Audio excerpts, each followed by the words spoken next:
After possession after possession. It's just the way the game goes sometimes. It felt like we could have that one.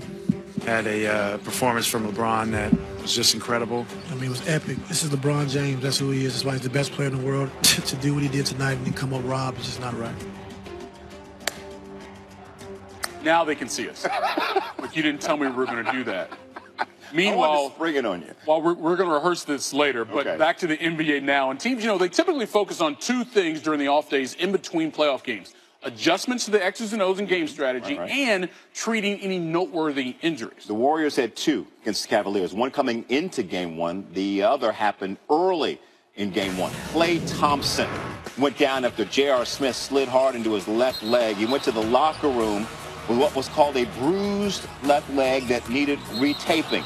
It looked really bad when it happened. But he was back on the court, start of the second quarter. He dropped 24 in the game, including 5 threes. Now more on the injury bug with Shelley Smith. Klay Thompson insists his pain tolerance is very high because his older brothers used to beat him up in the driveway. He was limping around the locker room after game one, in which he was run into in the first quarter by J.R. Smith. And he was still limping Friday slightly as he left the facility. I had my knee replaced and I offered him my cane. He laughed and said no, he'd be fine.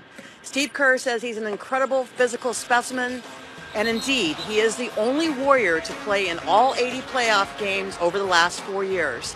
As for Andre Iguodala, Kerr said he is still doubtful for game 2.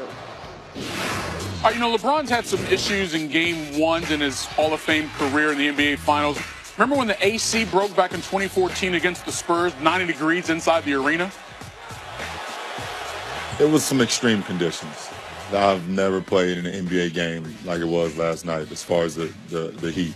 It felt like the body failed me. So I was angry in the fact that, I couldn't help my team get over the hump. So the Spurs won by 15 and won the series in 5 games, their 5th championship, avenging a loss to the Heat the year prior. Next season, LeBron back with the Cavs. Overtime game 1 against the Warriors. Kyrie Irving suffers a freak injury, breaking his kneecap. Kyrie done for the series. It's very tough to see. I see how hard he worked these last, 8 days just to get himself to play at this level tonight. And, seeing him walk out the locker room in crutches just now, it's a tough blow for our team. Cavs lost game 1. LeBron averaged almost 36 points a game for the series, but without Irving and Kevin Love, the Warriors 1-6, their first title in 40 years. All right, Jay, and then back Thursday night. 4.7 seconds to go, tie game. George Hill misses the free throw. J.R. Smith grabs the rebound, and for whatever reason, didn't know the score. We got to move on. This game is over and done with. We got our opportunities. I would never give up on J.R. It's not my MO. I don't give up on any of my players, so any of my teammates. Did you know if he knew the score? LeBron not here for the nonsense. Scored 51 points in a losing effort. We'll see what happens Sunday night, Jay.